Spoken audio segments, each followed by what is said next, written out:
Ito po yung katribo natin na simpleng mahiya pero gwapo. Simpleng mahiya pero gwapo.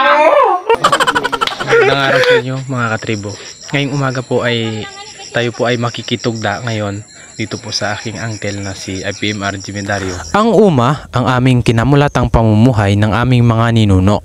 At minsan lang ito sa loob ng isang pagkatapos tabasan ang piling gubat, papatuyuin ito ng 1 to 2 weeks bago ang pagsusunog. Ang hindi naman masusunog ay idudurog. Magtatakda ng araw ang may-ari para sa kanyang pagpatugda. Ang pupunta na kapwa may kaingin ay isasabat ng may-ari. Sa ganitong paraan, ipinapakita ang tradisyon at simpleng pamumuhay ng mga katutubong Tagbanwa. Ang mga lalaki ay magtutugda gamit ang kahoy na may tulis. Ang mga babae naman ay magsasasad. Ngunit depende naman sa sitwasyon. Kung mas maraming tagatugda, ang ibang lalaki ay magsasasad. Napakadali lang din naman po magtugda. Tutusukin mo lang naman ang lupa ng iyong kahoy na may tulis. Sa pagsasasad naman ay madali lang din yun. Isushoot mo lang din ang palay na may butas gamit ang tugda. At shoutout nga pala sa ating content creator, si Thomas Jason. Shoutout din kay Bagong, pati sa pugi ng Talabukan, si Heron Pantut, kay Aidin Ising at kay IPMR Jimendario ang may-ari ng kaingin na ito.